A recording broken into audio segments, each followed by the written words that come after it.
quelle que soit ta prison, quelle que soit ta douleur, quelle que soit ta situation, Dieu fera. L'Alliance des évangélistes et ses invités vous propose désormais un nouveau rendez-vous avec la parole de Dieu sur KMT Télévision. Bonjour chers amis habitués de KMT ou ceux qui peut-être pour la première fois vont se connecter. Nous sommes encore là parce que nous avons quelque chose de bien, de bon à vous offrir, la parole de Dieu. Vous me connaissez, je suis à l'excellence, je suis de la mission du Pays d'Évangile TSF, Pontchen, Peltier, et avec mes autres frères qui viennent durant la semaine, nous n'avons que désir, c'est d'échanger, de participer à cet amour que Dieu manifeste envers nous. Et nous voulons vous le présenter. Aujourd'hui, j'ai avec moi un frère qui va m'accompagner et qui certainement échangera à un certain moment ce que le Seigneur a mis sous son cœur. Avant tout, nous allons présenter ce moment au Seigneur afin qu'il puisse nous conduire, nous prendre, nous porter et nous permettre d'arriver au bout de notre intervention de manière formidable. Que Dieu soit béni. Frère, peux-tu présenter ce moment au Seigneur? Merci. Je vous remercie, chers auditeurs, de pouvoir me recevoir chez vous. Sans votre autorisation, je me permets de venir jusqu'à vous pour m'associer au frère Alex en ce qui concerne la parole de Dieu. Et pour cela, je suis un croyant de TSF, plein évangile, de Pontchen et de Peltier. Et nous allons pouvoir présenter ce moment à Dieu. Notre Père, notre Dieu, toi qui es au ciel, toi qui nous vois sur cette terre, nous voulons te remercier pour cette opportunité que tu nous donnes de pouvoir nous adresser à ce public. Nous te remercions, Seigneur, de ce que tu peux nous utiliser comme des instruments agréables entre tes mains.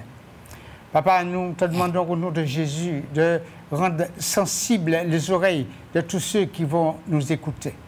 Seigneur, daigne donner vraiment des oreilles sensibles, non pas seulement pour écouter, mais aussi pour mettre en pratique ta parole. Seigneur, bénis ce moment et prends toute la direction, toute la gestion, pour qu'en retour, ton nom puisse être honoré et glorifié. Dans le nom de Jésus. Amen. Amen. Ce matin, je vous propose de parler, d'ouvrir un dossier qui, pour beaucoup, semblera sensible et peut-être difficile à échanger. Cependant, je crois que nous pouvons avoir une autre vision et les ressentis, je pense, vont se différencier après une analyse de cette thématique que sont les afflictions. Nous nous arrêterons ce matin sur les afflictions. Il y a des chemins, chers amis, que nous ne pourrions jamais éviter. Je préférerais dire des obstacles que nous ne pourrons jamais contourner. Soit que nous les traversons, ou les affrontons, ou les évitons carrément. Bien souvent, physiquement, lorsque nous sommes chrétiens, de vrais chrétiens. La Bible n'a jamais exclu ou dit que vous serez tranquille et exempt de difficultés. La parole de Dieu nous dit dans Jean au chapitre 16, verset 33, « Vous aurez des tribulations dans le monde, mais prenez courage, j'ai vaincu le monde. » Mais ce que j'aime aussi, c'est ce que l'apôtre Paul va nous porter de plus fort. Et il nous dit, on pourra le lire, dans 2 Corinthiens au chapitre 4, à partir du verset 16, « C'est pourquoi nous ne perdons pas courage. Et même si notre notre homme extérieur se détruit, notre homme intérieur se renouvelle de jour en jour. Car nos légères afflictions du moment présent produisent pour nous, au-delà de toute mesure, un poids éternel de gloire, parce que nous regardons non aux choses visibles, mais à celles qui sont invisibles, car les choses visibles sont passagères et les choses invisibles sont éternelles. Voilà le niveau dans lequel l'apôtre a voulu nous amener. Cette normalité que nous trouvons par rapport aux difficultés est évidente. Et je dirais que c'est normal. Point de vue chrétienne, sans épreuve, sans combat. La différence est ostensible quand nous voulons mener une vie réelle avec Dieu ou, des fois, sans Dieu. On verra la différence. Je crois et je suis convaincu que nous ne pouvons grandir, croître, vivre selon la parole si nous n'avons avec nous le compagnon que je nommerai mon compagnon d'œuvre. Le seul qui puisse être, c'est le Saint-Esprit. Nous vivons dans une réalité devenue éphémère pour certains et pour d'autres indissoluble, jusqu'à devenir à nos yeux persistante et dont leur teneur arrive à nous affaiblir, nous éloigner tant les indicateurs, toujours d'après nous, sont infaillibles. Aujourd'hui, je réalise qu'aucune domination dans la vie du chrétien ne peut demeurer quand nous alignons sur la parole vivante de Dieu. Je répète, aucune domination dans la vie du chrétien ne peut demeurer quand nous nous alignons sur la parole vivante de Dieu. Parler d'affliction m'interpelle et me permet d'orienter mes choix, mes mots, mes convictions. Vivre l'affliction m'indique que je suis vraiment enfant de Dieu, car si Christ a connu des moments d'affliction, j'y serai aussi soumis. Nous comprenons que nous ne pouvons et même renverser toute affliction devenant une force incontrôlable dans notre vie sans l'assistance souhaitée par le chrétien, l'assistance du Saint-Esprit avec nous. À vivre ces moments qui certainement seront le résultat positif de notre combativité avec Jésus. Je ne pourrais vous satisfaire de manière complète quant à la réponse ou à l'antidote à apporter à l'affliction qui touche l'homme, qui mène bien souvent l'avilie et peut, si c'est redondant, l'atteindre psychologiquement, provoquant des traumatismes incontrôlables. Et je parle au niveau de l'homme en général. Cependant, en ce qui concerne le chrétien, je précise, en tant que chrétien, je peux prétendre rassembler toutes les forces qui peuvent, si nous le voulons, sortir de cet état, de cette emprise fallacieuse, trompeuse, qui provoque, je parle souvent de personnes qui font la différence entre enfants de Dieu, c'est-à-dire ceux qui croient et ceux qui ne croient pas. Je veux dire ce matin que si tu deviens chrétien, ou si tu es chrétien, tu dois et tu vas trouver la solution à cette affliction. J'ai compris que l'affliction est formatrice pour une vie débordante de persévérance et de foi en Dieu. Bien-aimés, nous arrivons bien des fois à minimiser l'action salvatrice et générons plus d'anxiété et quelquefois d'inquiétude excessive. Mais a-t-on défini l'affliction?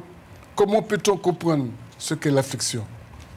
Comment peut-on la comprendre vraiment? Définissons-la comme une peine profonde. Ça peut être un chagrin.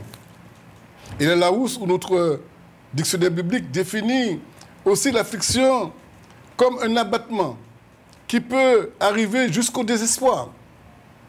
Les synonymes sont riches Et je vais les citer volontairement afin que chacun puisse s'y trouver si un aspect se révèle dans ta vie. Elle peut être passagère ou durable, l'affliction. Elle peut durer. Elle peut simplement passer. Plus que cela, l'affliction, c'est quelquefois la recherche d'un emploi, une situation incompréhensible, de faits malveillants, l'atteinte d'une maladie chronique, la perte d'un membre de la famille proche, d'un ami, la perte d'un époux, d'un père, d'une épouse, d'un enfant, la perte d'une mère, tout ça va provoquer l'affliction. Tout ça va nous toucher. Comment peux-tu jouir d'un bonheur, serait-ce que temporel, quand tout va mal autour de toi? Alors, comme une petite lumière, nous comprenons que l'espoir nous est permis et qu'en tant que chrétiens, nous avons un privilège inestimable. La victoire sur l'affliction nous est possible. Je me répète, la victoire sur l'affliction nous est possible. Voyons quelques exemples marquants de la parole de Dieu. Rappelons-nous d'Anne. Anne qui était une femme de Dieu, qui pendant des années supporta les critiques et les moqueries de Pénina. Pénina, c'était la deuxième femme du mari d'Anne. Stérile, elle pouvait enfanter Anne. Une tare pour une femme mariée en Israël. Chaque année, Pénina lui causa du chagrin de la même manière, jusqu'à lui faire pleurer et ne pas manger. Cela peut nous arriver. Son cœur nous dit, la Bible était attristée, mais sa persévérance, sa connaissance de l'amour de Dieu l'emporta sur son affliction. J'aime sa réaction. Dans son affliction, elle répandait son âme devant l'Éternel. Laissez-moi vous dire, où répondez-vous votre âme ce matin? Vous qui êtes affligés, vous qui passez par des épreuves, vous qui êtes plus qu'affligés, vous n'avez plus d'espoir, plus de force. Où répondez-vous votre âme ce matin? Le conseil que je vous donnerai, mon frère et moi ce matin, c'est de répondre ton âme, de livrer ton âme au Seigneur et le Seigneur agira. Elle dit, je suis une femme qui souffre en son cœur. Je n'ai ni bu de vin, ni de boisson, parce qu'on la critiquait. On disait parce qu'elle avait bu du vin qu'elle parlait comme ça. Mais j'ai penché mon âme devant l'Éternel. Ne prends pas ta servante pour une femme de rien, car c'est l'excès de ma douleur et mon chagrin qui m'a fait parler jusqu'à présent. Elle souffrait, elle était affligée, mais elle avait compris quelque chose, que seul l'Éternel pouvait la répondre. Voici une disposition, bien-aimée, que nous pouvons avoir lorsque vient l'affliction dans nos vies. Le résultat est sans ambiguïté. Mon cœur se réjouit en l'Éternel. Ma force a été relevée par l'Éternel.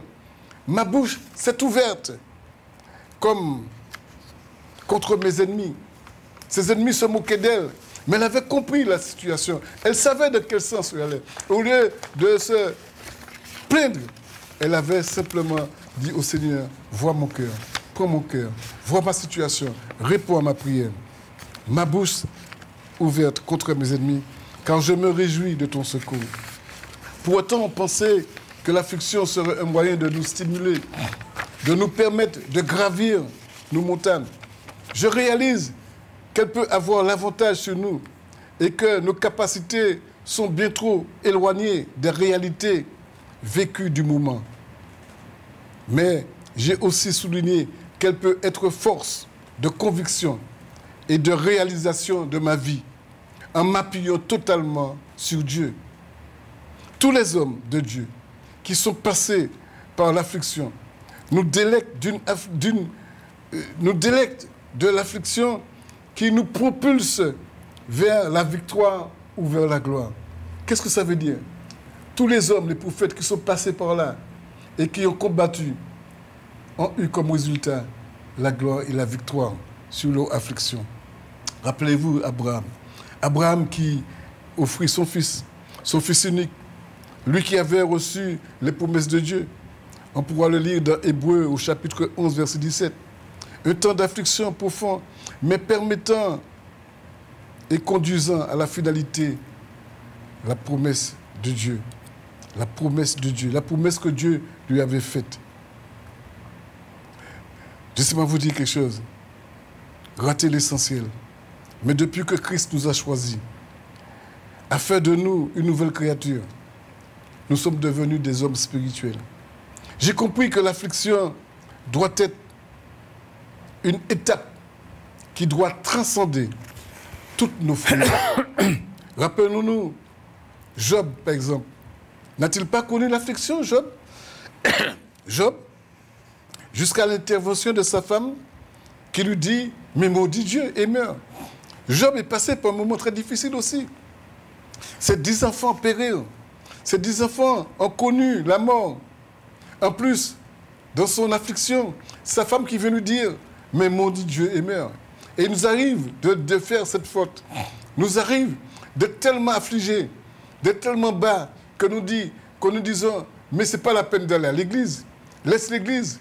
Oh, lorsque j'étais en boîte de nuit, on aurait dit que ça irait mieux. Lorsque je faisais mon carnaval, on aurait dit que ça irait mieux. » Non! Job a résisté. Job a résisté et jusqu'à Josué, il nous a laissé une parole qui est merveilleuse. Il dit « Mon oreille avait entendu parler de toi, mais maintenant mon œil te voit. » Je veux vous citer le prophète Jérémie, qui porte, quand nous lisons la lamentation de Jérémie, qui s'identifie au peuple et du peuple qui s'écarte de Dieu. Et son affliction est grande. Jérémie porte et les résultats de la désobéissance de Jérusalem. Si nous relisons le chapitre 3 de la lamentation de Jérémie, nous comprenons l'affliction du peuple que partage à l'image de Christ. Jérémie nous interpelle sur l'essence, la profondeur, la bonté de Christ. Jérémie veut nous dire, à travers son image, qu'il préfère dire à cette affliction qu'il a connue, Jérémie. Et oui, il a souffert. Nous avons été bénéficiaires d'une des plus belles consolations relayées dans la parole de Dieu. C'est lui qui dit, quand je pense à ma détresse et à ma misère, à l'absinthe et au poison, que mon âme s'en souvient, elle est abattue au-dedans de moi. Et là, je vois l'éclosion de tous. Nous connaissons et nous croyons, voyons ce que je veux repasser. Malgré sa souffrance, malgré sa peine, malgré son affliction, Jérémie qui dit, voici ce que je veux repasser en mon cœur, ce qui me donnera de l'espérance. Les bontés de l'Éternel ne sont pas épuisées, ses compassions ne sont pas à leur terme, elles se renouvellent chaque matin. Amen. Que c'est merveilleux. Une déclaration qui nous sort de toute affliction et nous donne d'espérer. Et nous le comprenons à la lecture de ce chapitre. J'exprime ici l'amour insondable de Dieu pour chacun de nous. Toi qui écoutes ce matin, toi qui es dans le pétrin, comme on dit, toi qui es dans une forme de boue, de terre boueuse, de situation impossible à dénouer, laisse-moi te dire que Dieu peut te sortir de là si tu lui exposes ta situation. L'homme naturel, quand je dis l'homme naturel, c'est l'homme de tous les jours, l'homme qui vit n'importe comment, ne pourra saisir l'implication de Jésus pour eux. Il connaît par Dieu l'homme naturel. Et il ne peut recevoir les choses de l'esprit. L'apôtre Paul nous donne la raison qui explique cela. Il se pourrait qu'il se trouve des personnes qui soient naturelles à l'écoute de cette télé, n'ayant pas reçu encore Jésus comme sauveur personnel. Aujourd'hui, si tu entends sa voix, n'endurcis pas ton cœur. Car laisse-moi te dire, Dieu peut répondre, Dieu peut résoudre, Dieu peut éclairer, Dieu peut mettre la lumière sous ton affliction. Quant à l'homme charnel, c'est la différence avec l'homme naturel. Elle est infime, elle est mince, puisque bien que cet homme-là connaisse Dieu, c'est comme l'homme ou la femme qui va tous les dimanches à l'église et qui cependant préfère préfère se comporter comme un homme normal, un homme naturel. Laisse-moi te dire quelque chose. Bien que nous soyons au milieu de l'année 2025, laisse-moi te dire quelque chose. Tu peux changer la situation. Tu peux dire, j'ai commencé comme ça. Tu peux dire, jusqu'ici, j'ai cherché. Jusqu'ici, j'ai essayé de trouver la solution. Non seulement notre émission s'appelle Dieu fera, mais laisse-moi te dire vraiment, Dieu est capable. Dieu est capable de faire dans ta vie. Dieu est capable, afin que tu aies une continuité dans ta vie, mais une continuité progressive avec Dieu. Je viens vous proposer non seulement de vivre différemment de votre affliction, mais comprenons que seul, si vous êtes un homme spirituel, vous aurez une autre vision de l'affliction. Car seul l'homme spirituel saura faire la différence. Quand je dis l'homme spirituel, c'est alors l'homme qui a touché le cœur de Dieu. L'homme qui a décidé de changer de vie. L'affliction n'est certes pas souhaitée. Cependant, nous pouvons considérer qu'elle peut être passive ou active. Tout dépendra de l'individu. Comprendre l'affliction sera une évidence selon celui qui est concerné. Et la faculté de saisir l'affliction dans sa réalité. Tous les hommes sont pour une raison ou une autre, ont une raison d'être affligés. Et je l'ai prononcé au préalable. Alors je viens avec l'intention d'entrer dans cette nouvelle, dans ce mouvement avec toi, dans cette nouvelle dimension. Comme je le disais, une famille dans la volonté, une vision parfaite de Dieu. Je te propose ce matin que tu puisses entrer dans la vision de Dieu, que tu puisses toucher la volonté de Dieu. Et seuls les hommes spirituels, seules les femmes spirituelles pourront intégrer cette forme de relation. Nos afflictions doivent produire l'espérance et ouvrir des portes qui nous semblent impossibles à ouvrir. Rappelons-nous la porte que demande l'apôtre Paul. Et disons-la, l'apôtre Paul n'est-il pas passé par là? Si nous lisons en 2 Corinthiens au chapitre 12, versets 8 à 10, 3 fois, j'ai supplié le Seigneur d'éloigner de moi. Et il m'a dit, ma grâce te suffit. Car ma puissance s'accomplit dans la faiblesse. Je me glorifie non plus volontiers dans mes faiblesses, afin que sa puissance de Christ repose sur moi. Alors, dit-il, c'est pourquoi je me plais dans mes faiblesses. On pourrait changer dans mes afflictions, dans les outrages, dans les privations, dans les angoisses, pour Christ. En effet, quand je suis faible, c'est alors que je suis fort. Acceptation totale de son affliction, épuiser sa victoire dans la grâce incommensurable de Jésus. Vous comprenez ce matin? Ton affliction ne doit pas demeurer sur ta vie. Ton affliction ne doit pas te détruire. Mais tu dois proposer ce matin, je te propose un échange avec sa grâce, avec sa compassion. Livre-lui ton affliction et tu verras qu'il te dira aussi, laisse-moi te dire, ma grâce te suffit. Il peut faire éclater sa puissance dans ta vie. Homme spirituel, femme spirituelle, entendez la gloire qui nous est offerte. La Bible nous dit, j'estime qu'il n'y a aucune mesure entre les souffrances ou afflictions du temps présent et la gloire à venir qui sera révélée pour nous. Aucune commune mesure. Il n'y a ça dans la parole de Dieu. L'affliction fait partie de la croissance spirituelle du chrétien. Tout chrétien affermi passe des moments d'affliction. Et quand, bien même, nous évitons cette épreuve, elle nous rattrape. Et quand l'affliction, elle nous rattrape toujours. Dans l'affliction, bien-aimé, garde la tête froide en toutes circonstances. Supporte la souffrance ou l'affliction. Travaille activement à l'annonce de la bonne nouvelle et accomplis jusqu'au bout ton service pour Dieu. Le conseil de l'apôtre Paul au jeune Timothée, et nous pouvons le vérifier dans 2 Timothée au chapitre 4, verset 5. Mais 3, sois sobre en tout, supporte les souffrances, fais l'œuvre de l'évangéliste, remplis bien ton service. Il est vrai que dans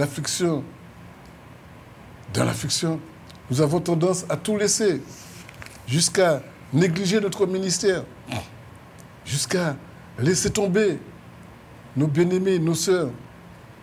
Laisse-moi te dire, ai-je oublié de dire que Jésus aussi a connu des moments d'affliction. N'est-ce pas Jésus qui pleure après la mort de son ami Lazare? Il a connu. Il pleure aussi sur la ville, voyant son état et sa destinée.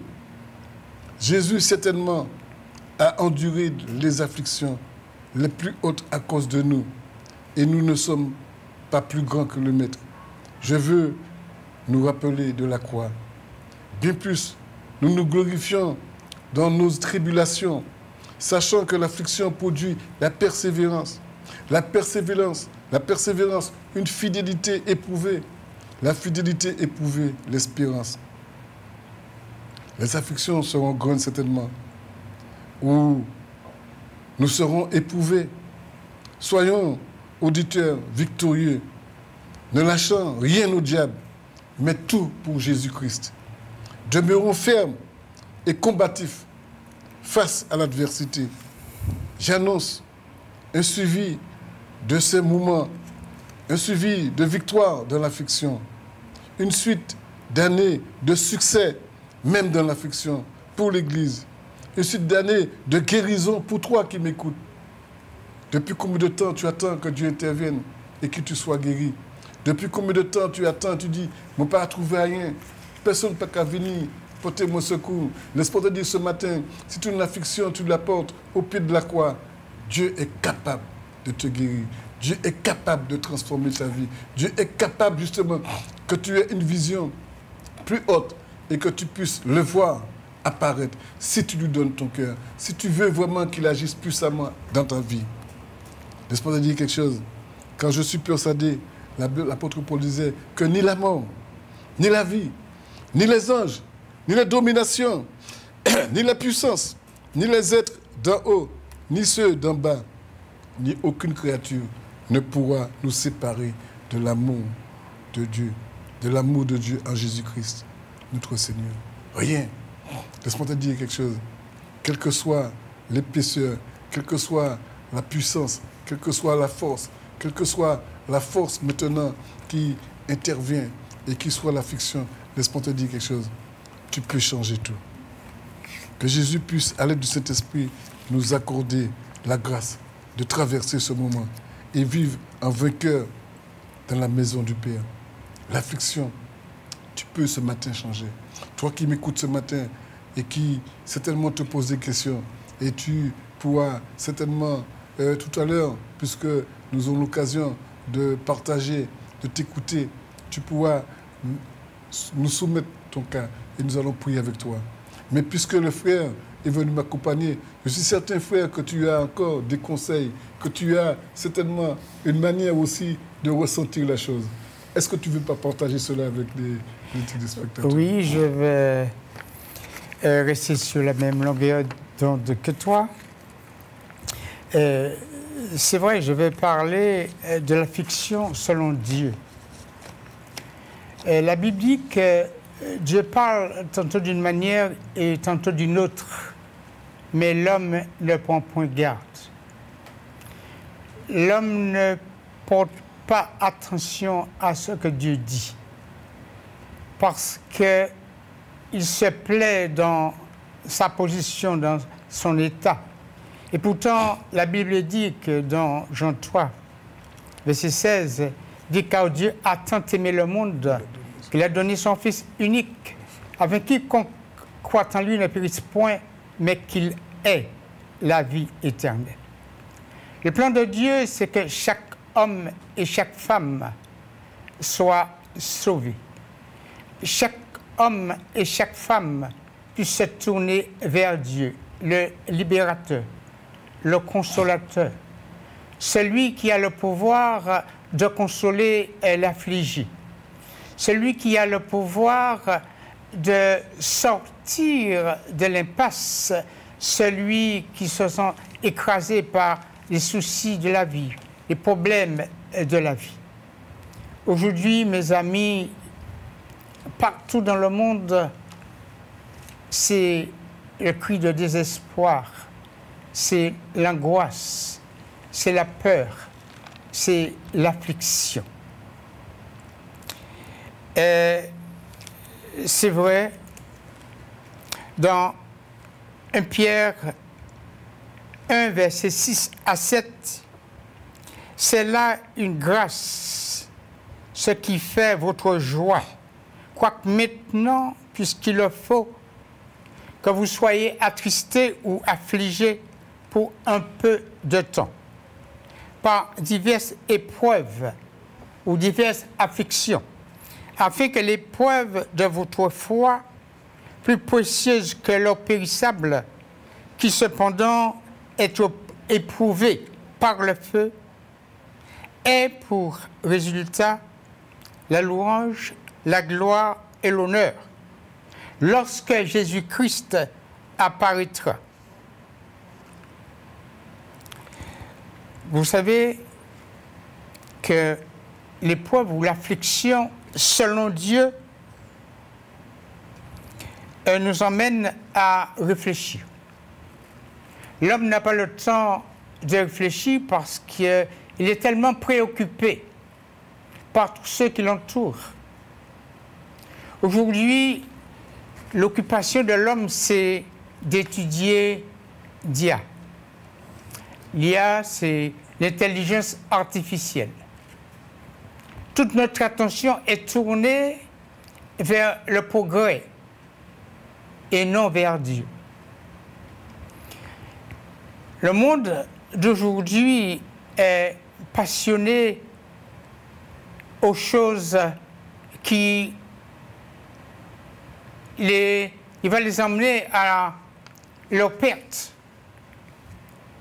Et pourtant, Dieu est là et il nous appelle à venir à lui.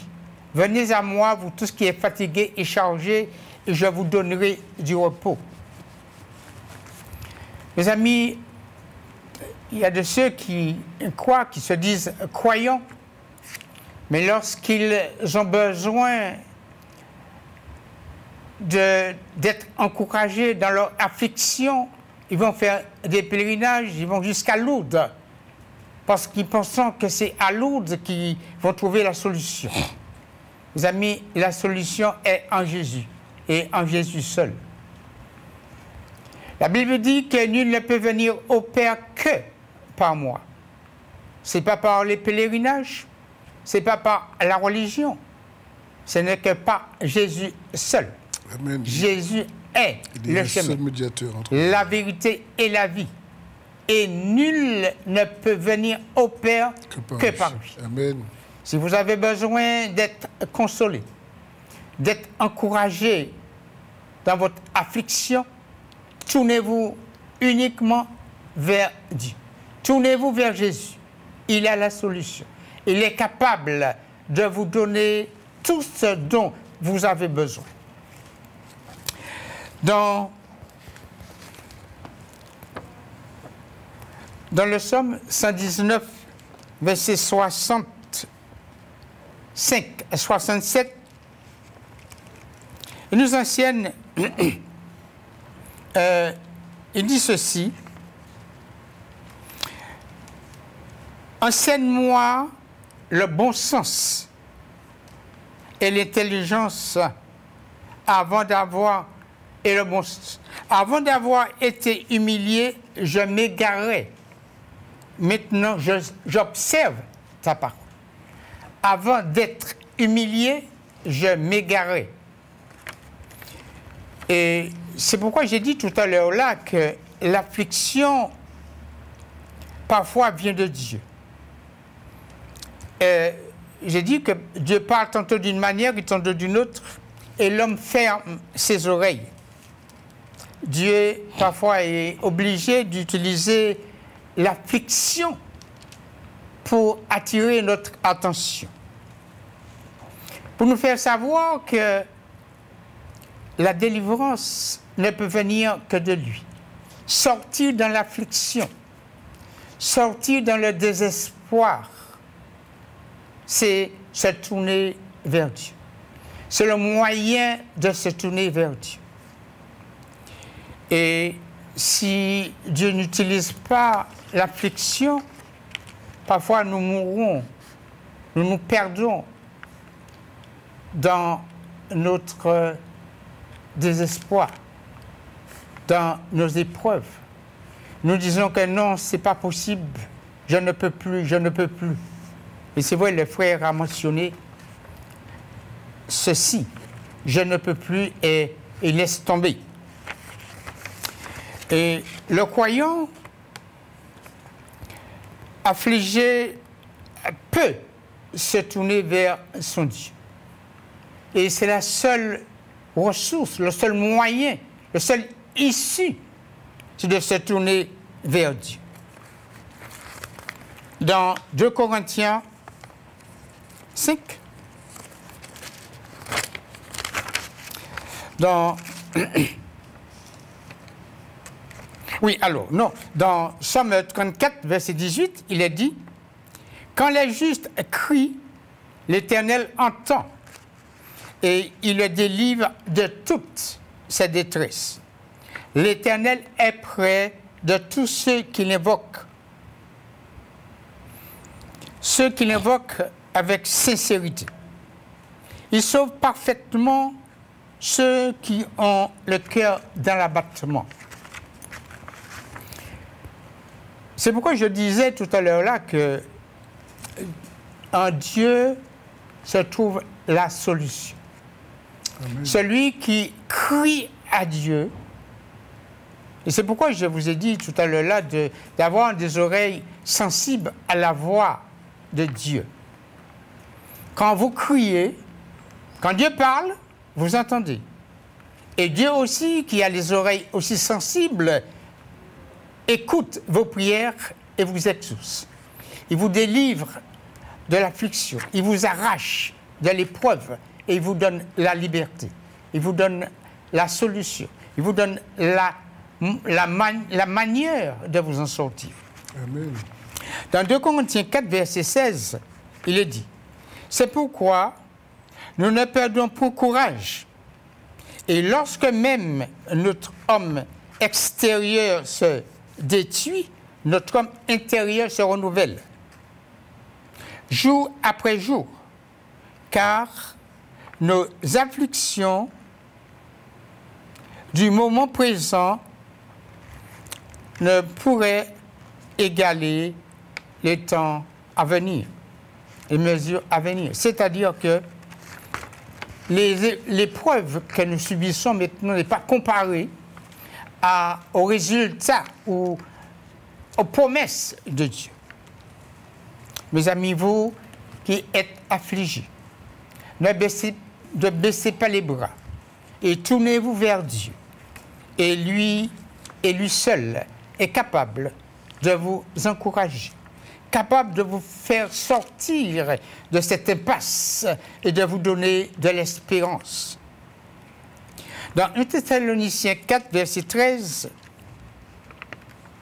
dit « Nous ne voulons pas, frères, que vous soyez dans l'ignorance au sujet de ceux qui dorment dans leur affliction, afin que personne ne vous afflige, afin que vous ne vous affligez point comme les autres qui n'ont point d'espérance.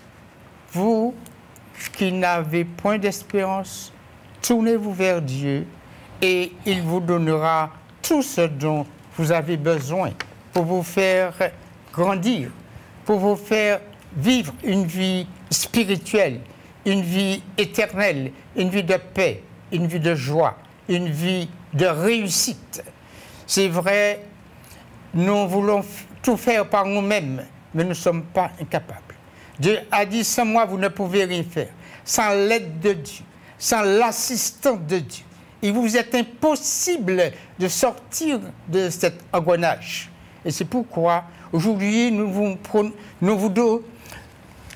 vous offrons comme source de joie, de paix, Jésus-Christ. Jésus-Christ le seul, Jésus-Christ le maître, Jésus-Christ le conseiller. Jésus-Christ est celui qui vous délivre et qui vous encourage à aller vers la sanctification et vers l'intégrité. et je repasse la parole à notre frère Alex. Oui, j'aime tes déclarations, frère, car nous voyons que tu dis que Dieu agit comme il veut. Et des fois, c'est vrai, nous sommes surpris parce que nous avons une affliction telle qui nous tombe dessus. On se demande pourquoi. Et puis, on ne peut pas discerner que c'est Dieu des fois qui veut que nous passions par ce chemin. Et je me rappelle, frère, de l'expérience, je dis l'expérience de Élie. Élie qui pourtant était un prophète, on pourrait dire un grand prophète, un prophète majeur, qui gagnait des victoires et qui pourtant tombe dans cette affliction, dans cette désespérance, jusqu'à ce qu'il laisse tomber et dise que c'est fini. Et nous allons juste lire quelques versets au chapitre, dans 1 Roi, au chapitre 19. Alors, il y a Jézabel qui a promis de faire disparaître Élie. Et Élie qui pourtant connaît Dieu, qui pourtant, je pense qu'il a eu une simple frayeur et la frayeur l'a envahi à ce moment-là. Il dit au verset, Élie, en voyant cela, se leva et s'en alla pour sauver sa vie. Il arrive à Beersheba, qui appartient à Juda, et il laissa son serviteur, le serviteur avec qui il était. Pour lui, il alla dans le désert, où après une journée de marche, il s'assit sous un genêt et demanda la mort, en disant, c'est assez, maintenant Éternel, prends mon âme, quand je ne suis pas meilleur que tes pères. Mais là aussi, si nous continuons la lecture, nous voyons que Dieu est un Dieu qui ne laisse jamais tomber. Dieu fera. Pour toi, peut-être que tu es déjà arrivé au point final, tu dis, au soir, c'est dernier jour moins, je ne pas dité qui fait moi dormir, et puis je ne pas parti. Laisse-moi te dire, ce prophète-là avait eu ça, et pourtant, Dieu a envoyé des anges pour le fortifier, pour le relever. Mais ce que j'aime vous dire aussi ce matin, c'est qu'aucune de tes afflictions, aucune de tes souffrances ne peuvent t'apporter ce que Dieu te réserve. Écoutez ce que la Bible dit dans Romains au chapitre 8, au verset 18. L'apôtre Paul nous dit que j'estime que les souffrances du temps présent, des souffrances, on peut dire des afflictions du temps présent, ne sauraient être comparées à la gloire à venir. Aussi la création attend-elle avec un ardent désir la révélation des fils de Dieu. Même la création a été soumise à la vanité, non de son gré, mais à cause de celui qui l'a soumise, avec l'espérance qu'elle aussi sera affranchie de la servitude, de la corruption, pour avoir part à la liberté de la gloire des enfants de Dieu. Laissez-moi vous dire quelque chose, chers amis. Toi qui écoutes ce matin. Toi qui écoutes ce matin. Tu diras, mes frères, vous dites ça parce que peut-être que vous n'avez jamais connu cela. Mais permettez que je vous dise que au départ, je vous ai présenté l'affliction comme des fois des personnes qui, pendant des mois, sont à la recherche d'un emploi, qui ne trouvent pas. Des gens qui avaient un bébé, un enfant mort et qui n'arrivent pas à s'en sortir parce que tous les jours, ils revoient l'image de cet enfant. Des personnes qui ont leur père, leur papa, leur maman décédés. Laisse-moi te dire quelque chose. Dieu peut te relever de cette situation. Dieu peut te donner une nouvelle façon de voir. Confie cela au Seigneur et tu verras que lui, il placera son amour dans ton cœur et permettra que tu ne failles point, mais que tu puisses grandir, que tu puisses sortir de cet état. Ne vous inquiétez de rien, mais en toutes choses, faites connaître vos besoins, votre affliction, vos besoins à Dieu. Ne laissez pas les gens vous contredire. Ne laissez pas les gens vous accabler. Ne portez pas vos sous. Je le dis parce qu'il y a des chrétiens, mais il y a des non-chrétiens qui nous écoutent. Des gens qui disent, « Je ne aller là, mais je vais à côté. » Eh bien, ce qu'il va faire, il va vous demander de le payer, de donner quelques euros pour te proposer une solution.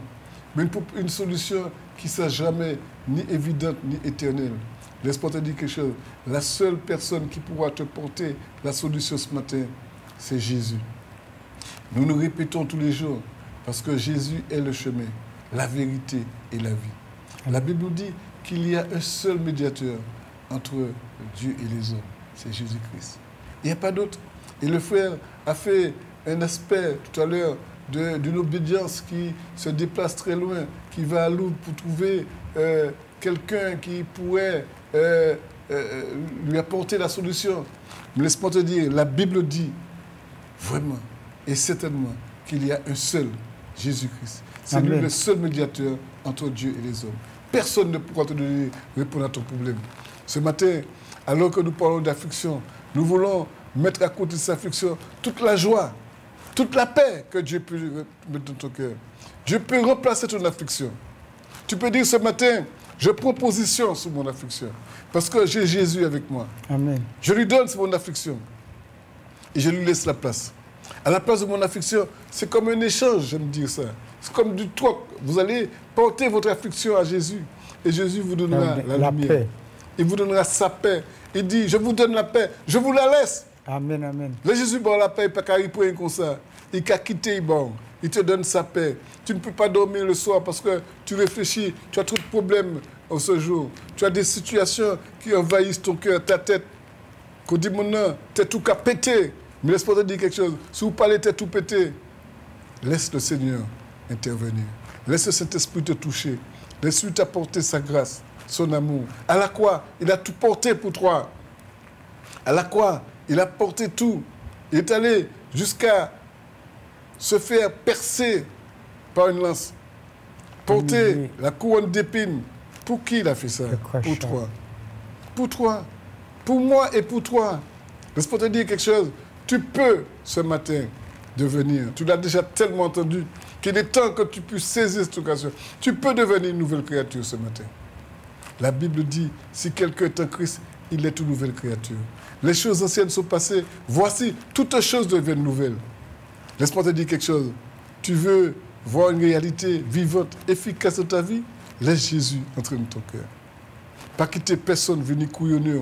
Pas quitter personne venir porter une religion pour dire ma religion fait telle chose, ma religion fait telle chose, mon pasteur fait telle chose, il fait telle chose, c'est lui. Non. Ce matin, nous proclamons le nom de Jésus et nous disons que seul Jésus peut transformer ta vie. C'est lui qui peut tout te donner. C'est lui qui a versé son sang. C'est lui qui a versé son sang pour toi. Il est mort pour toi, cher ami. Qu'est-ce que je dis ce matin? Je dis ce matin que si tu le donnes, si tu lui donnes ton cœur, il va te donner la vie éternelle. Il ne te donne pas une vie simplement, une vie passagère, mais il est capable de te donner la vie éternelle ce matin. Crois seulement et le Seigneur te donnera ce que tu désires. Crois seulement et tu verras le Seigneur transformer ta vie, te changer. L'homme que tu es aujourd'hui est en mesure d'être transformé, d'être renouvelé. Une transformation visible. Et d'autres diront, mais qu'est-ce qui t'arrive? Qu'as-tu trouvé? Alors tu pourras proclamer que tu as trouvé celui qui donne la vie. Tu as trouvé celui qui donne la vraie vie, Jésus. Qu'est-ce que nous aimons ce nom-là, Jésus? Il a tellement fait pour nous, Jésus. Il nous a donné, c'est vrai, parce que ce n'est pas, nous ne sommes pas des marionnettes. Il nous propose, il te dit, veux-tu? Il pose toujours la question, veux-tu? Même dans le cas d'une délivrance, même quand tu lui demandes, il demande, que veux-tu que je fasse? Rappelez-vous, Bartimée, que veux-tu que je fasse? Jésus voyait, mais il a fallu qu'il lui pose la question. Il a dit que je recouvre la vue. Ce matin, laisse-moi te dire quelque chose. Jésus te pose la même question. Que veux-tu qu'il fasse dans ta vie? Dis-moi, ton couple va mal? Tu veux et tu as l'intention que ça puisse changer? Dis Seigneur, je veux tellement souhaiter que mon couple, que mon épouse, que mon époux, nous tombons bien d'accord, nous comprenions ta volonté. Que veux-tu que Jésus fasse dans ta vie? Eh bien, dis-lui, il t'écoute, pas nous. Nous pourrons simplement parler, nous pourrons simplement te conseiller. Et mon frère, je sais que tu as quelque chose à dire. Oui, ce que j'aimerais dire, c'est qu'on ne peut pas être chrétien sans passer par la nouvelle naissance. C'est matériellement impossible. Tous ceux qui se déclarent chrétiens s'ils ne sont pas passés par la nouvelle naissance, ils font face route. Ils se trompent. Parce que Jésus même exige la nouvelle naissance. Si vous ne naissiez de nouveau, vous ne pourrez ni voir ni entrer dans le royaume de Dieu. C'est vrai, cet homme qui était docteur de la loi, il a été voir Jésus de nuit et lui a dit « Qu'est-ce qu'il faut faire pour avoir la vie éternelle ?» Jésus lui a dit « En vérité, il faut que vous naissiez de nouveau. » Sans la nouvelle naissance, il est impossible d'être chrétien. Si on n'est pas né, on ne peut pas exister. Et de même, si on n'est pas passé par la nouvelle naissance, on ne peut pas être non plus enfant de Dieu. Il a dit, ce sont ceux qui l'ont accepté, ceux qui l'ont reçu, qui leur ont donné le pouvoir de devenir enfants de Dieu. Mes amis, détrompez-vous. Ce n'est pas le fait d'aller dans une église. Ce n'est pas la peine de se déclarer chrétien qu'on est chrétien. Si on n'est pas passé par la nouvelle naissance, si on n'est pas né de nouveau, vous vous trompez énormément. Et c'est pourquoi je vous encourage à prendre votre Bible et à la lire. Ce n'est pas la peine de la laisser ouverte sur le lit. Ce n'est pas un livre de protection. C'est dans la parole de Dieu que vous allez trouver le bonheur, la paix et la joie. Et c'est à partir de la parole que vous allez pouvoir établir votre foi. Mes amis, la parole de Dieu, c'est la vérité. Ce n'est pas une vérité, mais c'est la vérité. Et aujourd'hui, nous vous encourageons à recevoir Jésus dans votre vie comme Messie, comme Seigneur, comme Sauveur, comme Maître, comme Guide. Ne laissez pas passer cette occasion, parce qu'il se pourrait que demain sera trop tard. Dis aujourd'hui, si vous entendez sa voix, n'endurcissez pas vos cœurs, ne fermez pas vos oreilles, mais rendez vos oreilles sensibles à la voix de celui qui vous appelle à la liberté. Jésus veut vous libérer de l'esclavage de ce monde, de l'esclavage des ténèbres, pour vous faire passer par sa merveilleuse lumière. Et c'est là que vous serez heureux. Non pas une religion. Vous pouvez avoir une religion et ne pas avoir une relation avec Jésus. La relation avec Jésus est très importante, très nécessaire. C'est même plus que nécessaire.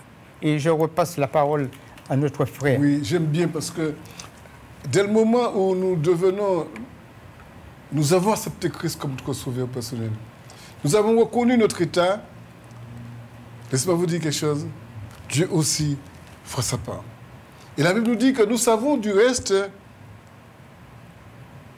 nous savons que toute chose concourt au bien de ceux qui aiment. Je souligne, de ceux qui aiment Dieu. Il y a des gens qui comprennent que mon Dieu là bat tout le monde. Oui, Dieu là bat tout le monde. Mais la Bible a précisé, c'est ça qui emmène. De ceux qui aiment Dieu, de ceux qui sont appelés, comme le frère vient de dire, de ceux qui ont donné leur vie, de ceux qui ont décidé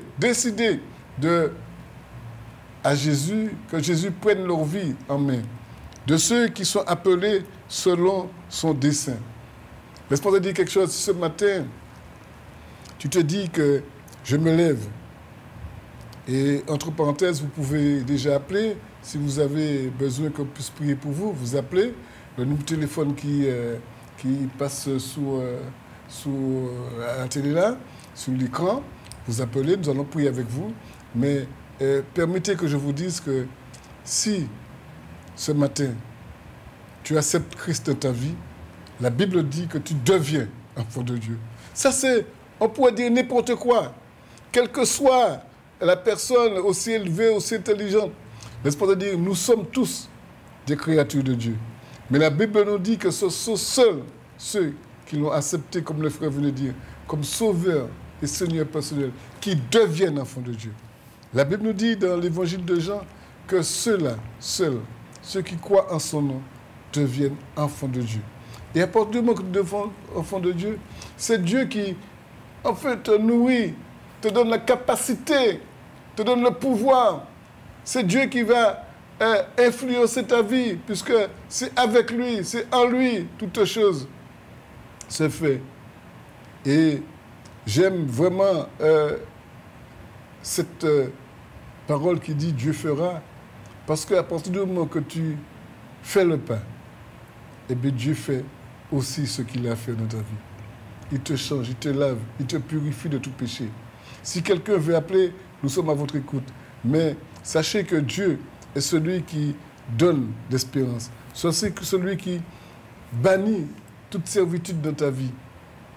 Certainement, aujourd'hui, tu te sens emprisonné, tu te sens encerclé, tu te sens tiraillé par cet état de choses que tu vis. Laisse-moi te dire que Dieu peut transformer, peut changer tout cela. La vie nouvelle que Dieu donne est une vie vraiment nouvelle. Ce n'est pas une vie que vient te proposer quelqu'un, c'est Jésus, mort sous la croix, ressuscité, qui te dit aujourd'hui, si tu veux, je te donne la vie éternelle. Laisse-moi te dire quelque chose, nous l'avons déjà dit, nous le répétons, car Dieu a tellement aimé le monde, mais Dieu t'a tellement aimé qu'il a donné son Fils unique pour moi, pour mon frère, mais il a donné sa vie aussi pour toi qui écoutes ce matin.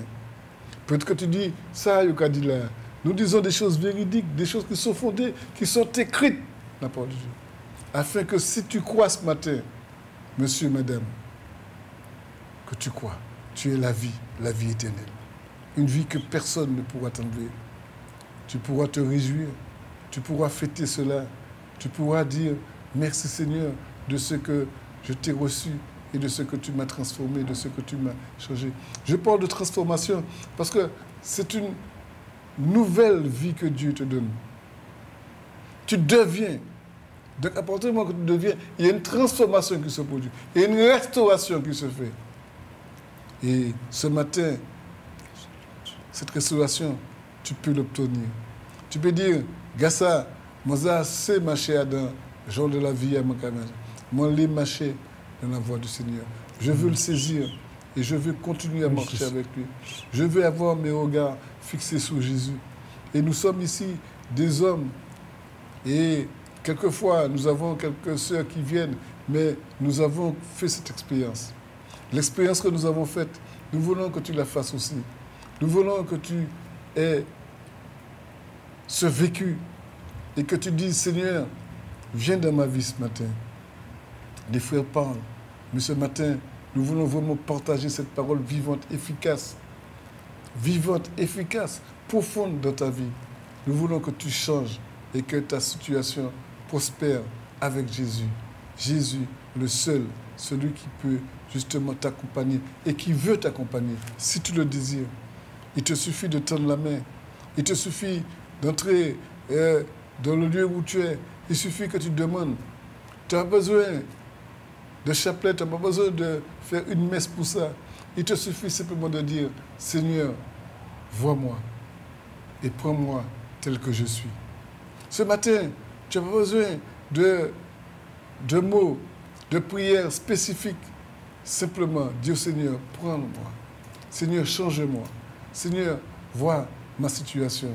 Alors, je te la remets et fais ce que tu veux de moi. Mais je sais que ce que tu veux de moi, c'est que je devienne ton enfant. Laisse-moi te dire quelque chose. Je l'ai déjà dit, mais si tu acceptes Christ, tu as la vie. La Bible dit, celui qui a le Fils a la vie. Celui qui n'a pas le Fils n'a pas la vie. Amen, amen.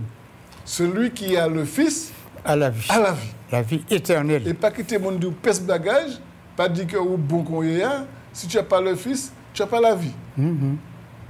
Si tu n'as pas le Fils, tu n'as pas la vie. Si tu as le Fils de Dieu, tu as la vie éternelle. Tu n'as pas la vie simplement, tu as la vie éternelle qui jaillit de toi.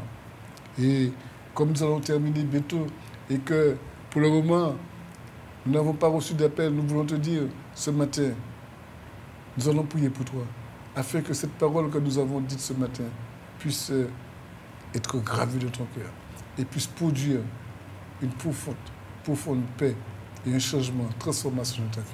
Nous allons prier pour terminer. Seigneur Jésus, merci. Merci pour cette matinée. Merci pour ce moment béni que tu nous donnes.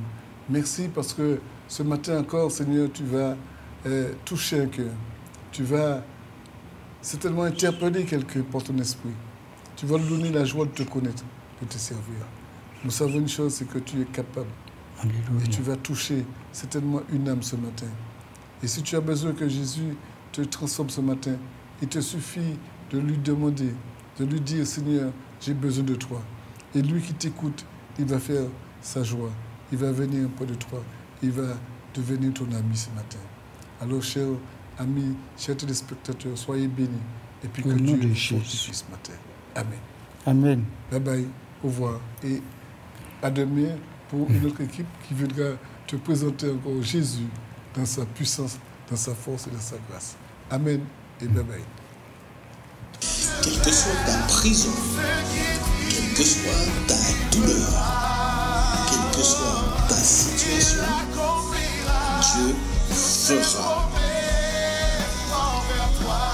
L'Alliance des évangélistes et ses invités vous propose désormais un nouveau rendez-vous avec la parole de Dieu sur KMD Télévision.